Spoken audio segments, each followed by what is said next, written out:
Well, hello there, and welcome to the Radical World podcast. My name is Jose Leal. My partner, Matt Perez, isn't here today, but we do have two awesome guests from Sacramento, California, sitting on either end of what I presume is a bar, but I'm not quite sure. Uh, Both David Gull and Daniel Yambor.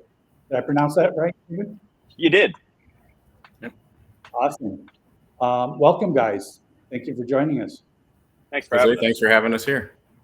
Absolutely. I heard about you guys and what you're doing over there, and I had to try to figure out how to learn about what you're doing, because what we talk about here on Radical World is new types of organizations, how we're going to come onto developing these types of organizations. And I believe that really co-ops are sort of the seed of one aspect of organizations, which is co-ownership. So I'd love to learn about you guys personally, how you got here, and what it is that you're doing with your organization. Yeah, Daniel, you want to start? Sure. I've been here for 3.5 years. Originally, I was a veteran. I went to school, got a bachelor's of science in environmental science. I did that work for a little bit and realized it wasn't for me. Wanted something laid back. I got into the beer industry, and 3.5 years later, here we are. So, yeah, and I'm Dave. I'm the founder at New Helvetia. We're approaching our 12th anniversary. We started as a brewery to celebrate Sacramento, and there's really sort of a rich beer history here in Sacramento.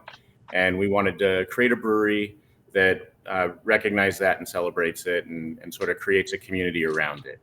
And I think in doing so, we've really kind of expanded upon that idea of community.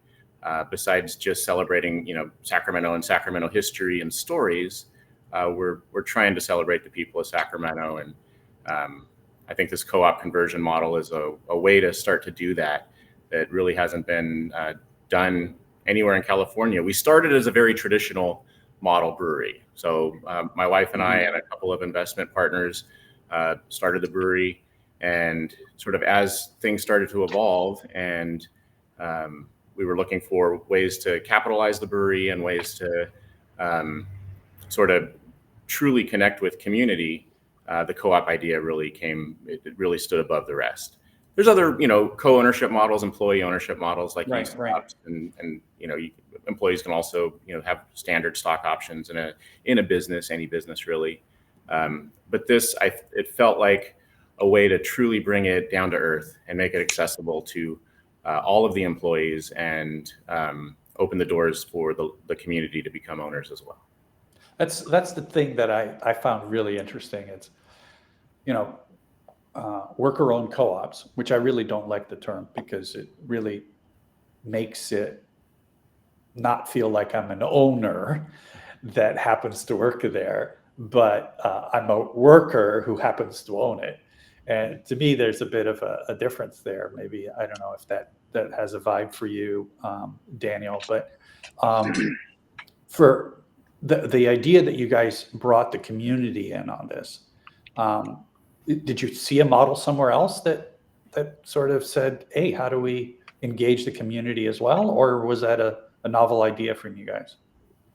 I think originally, just from the get-go, I think we didn't want to do this without the community, partnership.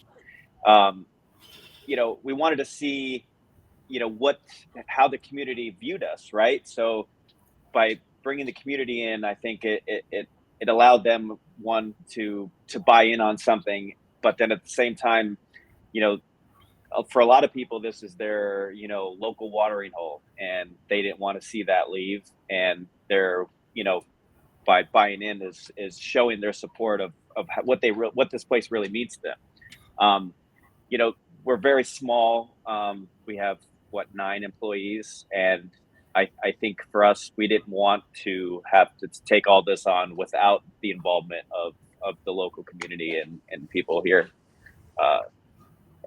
in the neighborhood and around. Mm-hmm. Would you think that your colleagues feel like owners, or they just have a bit of the business, and so that's nice, but did it change how they saw their role in the business? I think it did. We got to a point a couple months ago where sales were stagnant and you know, we weren't brewing, so that like the cog came to a stop. And so we reached out. And we're like, hey, we need another infusement, and everybody was just so happy. They were like, this is what it's all about. And we asked everybody to donate, or to give $25, and people were giving 100, people were 200. And they were like, this is why we wanted to do this, is because we wanted to, when there's a need, that's what we're here for. And so I guess it's almost like, crowdfunding, but crowdfunding with people that actually, have a stake in this. Right, right. So tell me about like the community piece, because you talk about it's the local watering hole. People have been there for 12 years coming around. How did they react to this idea that they could? Here, I happen to be right now in Italy, but I'm originally from Portugal, and Europe has this history of owning the sports clubs. The community owns the sports clubs, right? Like it's you're not just a member, you're an associate of the club. And I never really understood that as a kid when I lived in Portugal. My dad would say, I'm an associate of such and such a club. And I'm like, what does that mean? I didn't get it because I'd already gotten used to the American model. How did people react to that? Well, we launched it about this Go ahead, time Dave. last year, and the initial reaction was really positive. I think we had, in the first month, close to 150 people sign up. And then that sort of, after the holidays, it slows down, right? And, then we just sort of became more of we have to really get the message out about what it means to be a co-op. One of the examples we use, since you're talking about sports clubs, is in the NFL, the Green Bay Packers are owned by the community. The NFL franchise is owned by the fans, right? So that really became something that we could say, look, this is not a new model. A lot of what we have to do is educate people about what it means to be part of a co-op. Since it's not a traditional financial structure, I think people just don't always quite understand it. It's not intuitive unless we explain it to them, or unless they're already part of an existing co-op elsewhere. Like we have a grocery store co-op here in town. Some people might be members of, REI is a major like outdoor recreation clothing store, and they're a co-op. Very different models, but people they start to understand what it means. I mean, we're really doing this at a Main Street level. We're a very small brewery. I think this is about a 5,000 square foot building. Like Daniel says, we have like 9-10 employees, and getting that community involvement was something we wanted to do, but it's also really a necessity. Like we had to have kind of a larger base of potential co-op member owners to join the team. And once we put that call out, people started to pay attention, especially, hyper local, right in the neighborhood, right in the community, where it made sense for them to, keep a building occupied that had one of their favorite pubs, keep a brand that honors, Sacramento history, keep all of the employees working that are part of the new co-op management structure going forward. There's really a lot of good that can come out of this, and us being really the first co-op conversion in California. California is obviously it's a big state. We're the state with the most number of craft beer breweries, in the U.S., and there's not another commercial co-op brewery here. So we would be the first to transition from a traditional ownership model to a co-op ownership model, and that there's no roadmap for that. We're figuring it out as we go along. Well, I'll say that, there's, and you probably know of these folks, Slice of New York. We've heard of a few of the employee co-ops out there. Right. We got a bakery in Oakland, I think, and Yeah. LA has one too. So there's been other businesses that have done this. And this is just how I feel about it. I don't know how Daniel feels about it, but it seems to me that a business like ours that, we manufacture something, we create a product that can go out into the marketplace. And having that, I think, is unique. I don't know that the co-op model works for every single type of business out there, but certainly I do believe it's a really viable structure for a local brewery. And some of the other models like pizza places, bakeries, that can also work. But I don't think every single bar or restaurant has that potential to be a co-op conversion, unless it's serving a specific purpose of like maintaining like the one pub in the small town type of thing. Why do you say that? What do you think would prevent that from being true? Probably just the abundance of them, and I'm happy to be proven wrong on this. If more businesses are able to go down the co-op ownership path, I would highly support that. Why I think is just mostly because I think having a product that is manufactured and being an actual manufacturing facility gives us an ability to be a co-op, do this transition, and continue to not only raise capital but start to drive revenue and be a truly successful, financially successful business that the co-op members will benefit from. And getting it there, I think, is a huge part of our challenge, but also that's the direction we're heading. And the organization, like I see, even if I'm not producing products, I'm a regular small restaurant. And when I say small, I don't mean, a very niche, but having everybody be a co-owner of the organization and have both a say and the ability to benefit financially from the ownership of the organization above and beyond the, being an employee. To me, that seems like a natural fit for a community business. Yeah. Right. Yeah. Like I said, I'm happy to be proven wrong. And in fact, in the state of California, recently has passed several legislation to really encourage co-op conversions of existing businesses. I think they recognize that there is a sort of a looming retirement crisis that will ultimately mean a lot of Main Street businesses are going to start shutting down unless there's some other pathway to keep them open. And they've identified that the co-op conversion model is really one of those great ways to do it. And we're kind of doing this without a lot of roadmap to follow. Right. There are examples out there, and there's co-op entities that sort of study this. Until you get into the trenches and start doing it, it's really hard to say, oh, well, they did it, this is how you do it. Right. Everyone is different. It depends on the people that are doing it, having the team in place to do it, having the customer base that would ideally become part of that co-op ownership as well. You have to have all those pieces in place, and it took us 10 plus years to kind of build that up. Right. And like, did you have a history in co-ops at all prior to this in any way, shape, or form? I had been a member of REI, and I had shopped at the Sacramento Foods Co-op. We had, as a brewery, we sell beer to some of the Northern California co-ops.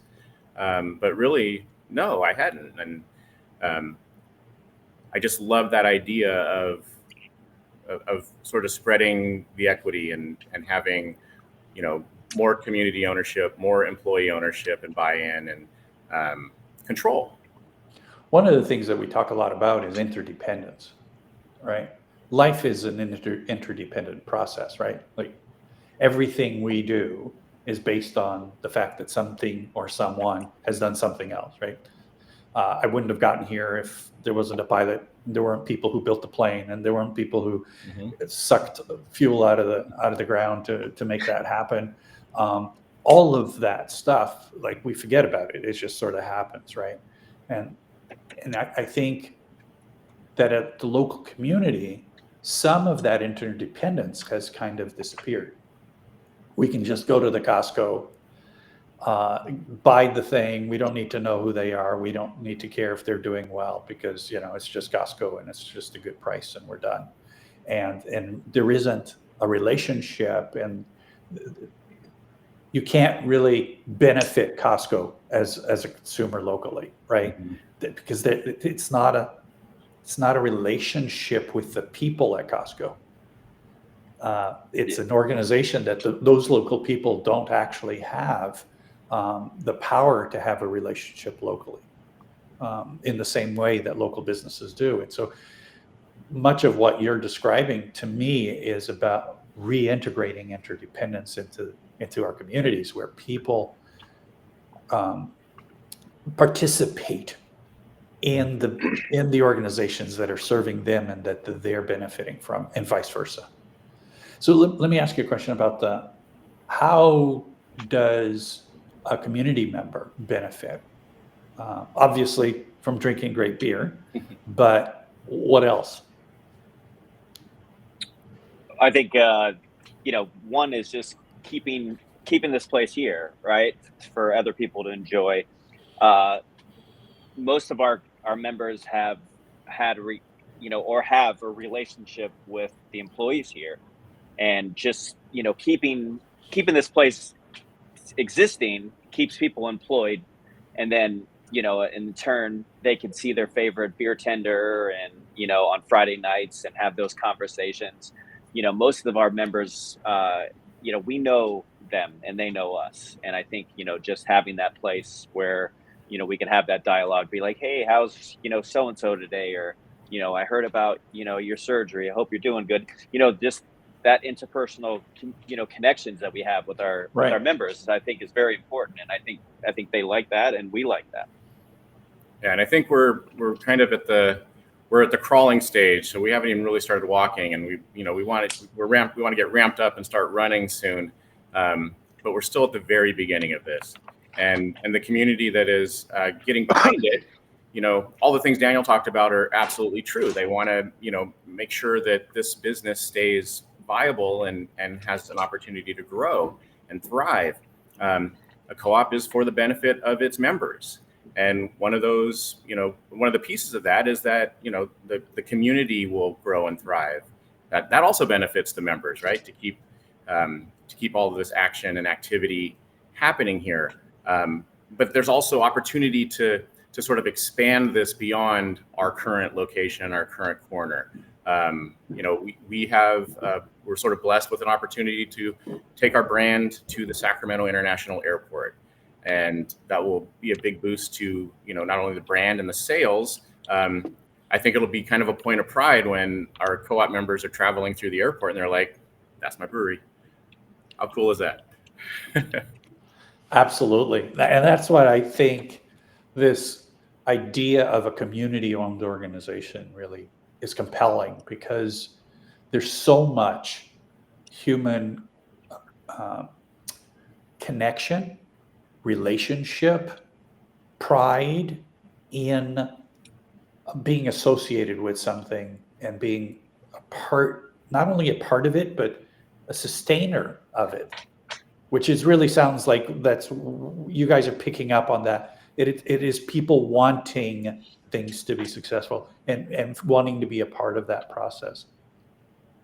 I think some of the ideas, the fresh ideas that have come out in the last couple of months, have been through board meetings with our community board members that have come up with ideas and be like, why aren't you guys doing this? And then it's like a light bulb comes off, like, oh my gosh, that is something totally we could do, and then implement it. And those are things that are coming from the community side. So it's, I don't know, I think it's great. It's one thing to have a customer. It's another thing to have somebody engaged in your organization, right? Exactly. And supporting you in that way.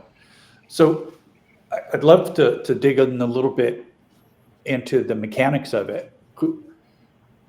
You've got obviously lots of community members. You've got the 10 employee members as well.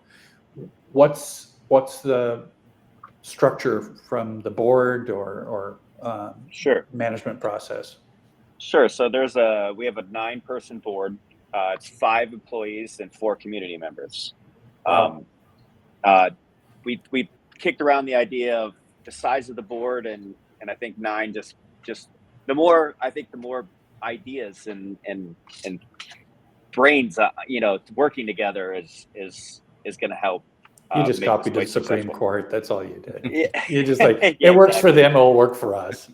Honestly, it was more of seeing what other co-ops have, and then just be like, well, we're going to do that too. Just through the process.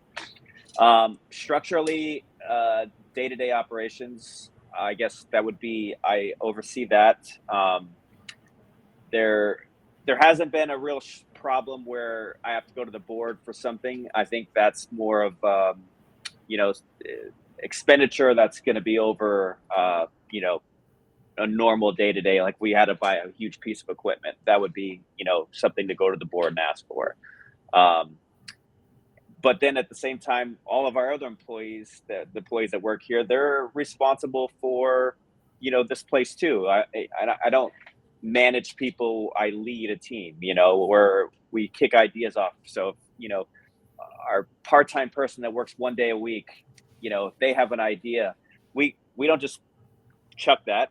We think about it, and if it's a great idea, we implement it. I mean, it's going to take a team here to run this place, even though we're small, but we're not going to be small forever, and that's how I look at it. And I think the nuts and bolts of trying to do a conversion like this, obviously, it requires 2 parties. You have to have the willing sellers of the business, and Daniel and the employee crew willing to take on those leadership roles, and then coupled with the community co-op members. So it's really sort of it's still a transaction in the traditional sense, but not in the I'm not trying to sell a business for the sake of selling a business and get the most out of it. I'm trying to build a community, and I think people that have joined the co-op that know our New Helvetia story and know Daniel and know me, they know that we're about the place and the people and the community, and it's not about the dollar. And we're doing everything we can to support making this this co-op successful. And it's hard work. What we're also realizing is that the employee team that is running the co-op and running the business simultaneously, it's a heavy lift, and it starts to become there's competing interests. There's different priorities that take place and have to. It becomes a difficult juggling act to do both the co-op and the business operations. And Daniel's kind of struggling through a lot of that right now, trying to figure out how best to push this whole thing forward. Tell me a little bit about that. That's interesting. I had never thought about that. What are the features or the bugs, sometimes we call it in the tech industry, that that you're experiencing? Well, I think for me, it's try not to do everything, right? So I can't run the co-op and run the business. I got to pass some of that off. So, when I get emails saying, well, the board needs to talk about X, Y, and Z, I say, well, I'm not the board president. You should talk to them. I'm just a member of the board.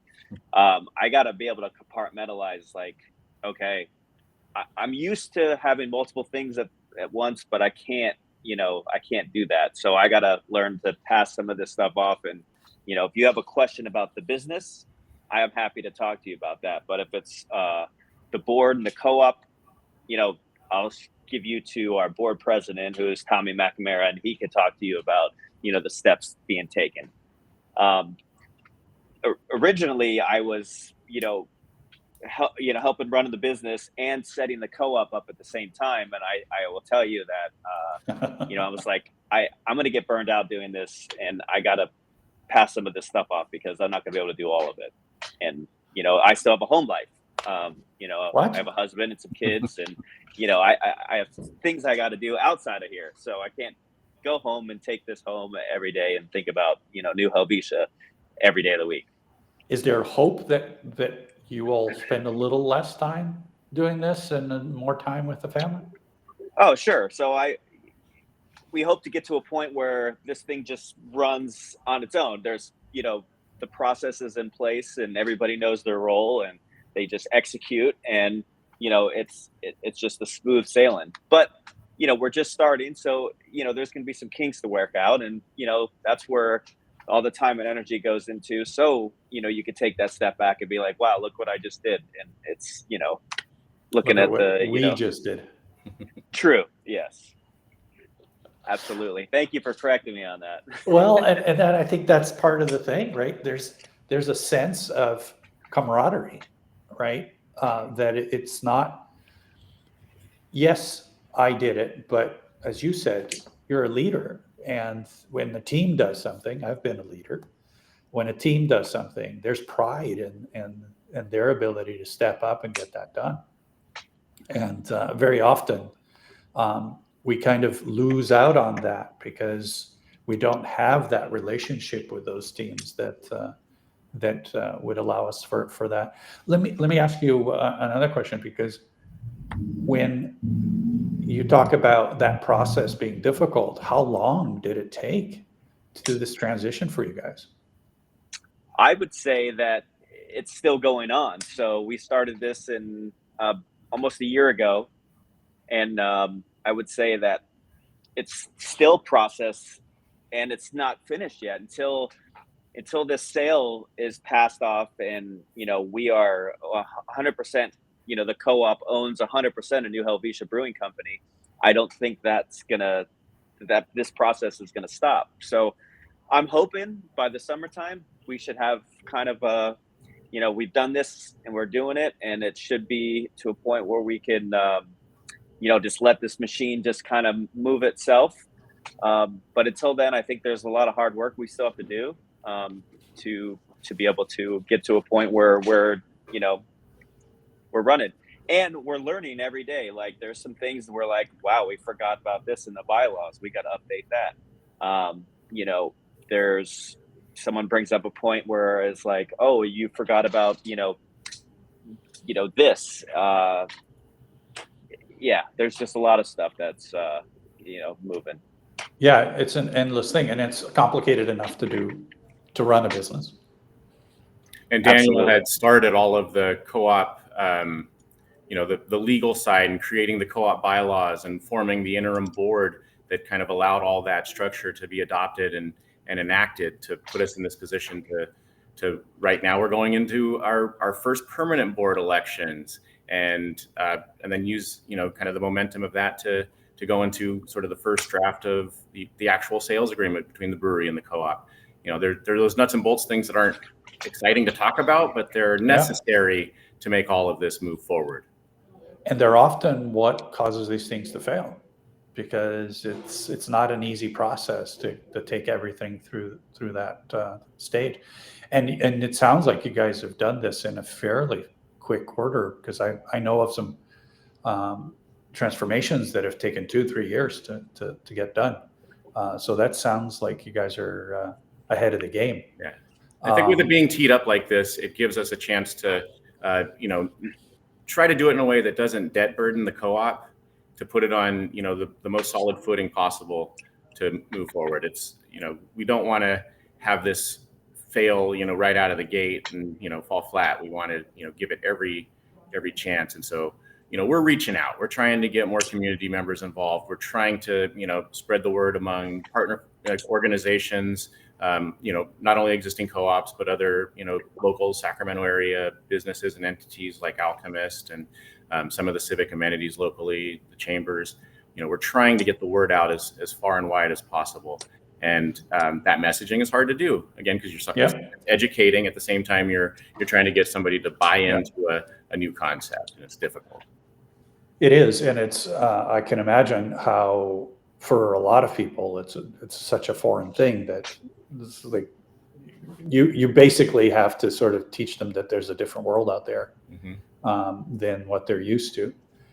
Buying a beer and owning a piece of the beer you're buying, that's a very different thing. And people have different values, and the reasons why they would choose to be part of a co-op brewery or not will largely have to do with which values they want to they see in us. I think sometimes you can't make that connection, but we really have to try it. We have to, let it be known that we're about the community. We're about shared ownership.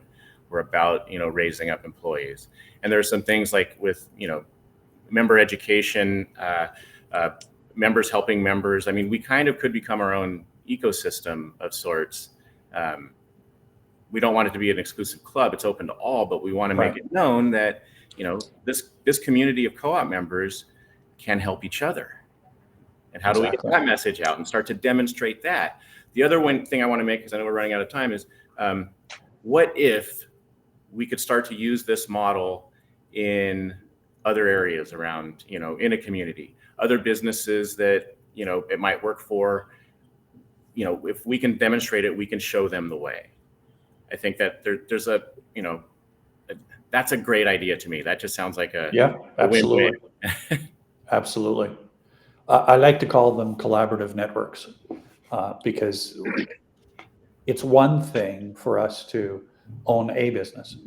It's another thing to own 2 or 3 businesses, for everybody to sort of cross-pollinate. And we're back to being more increasingly interdependent in our transactional world. Yeah.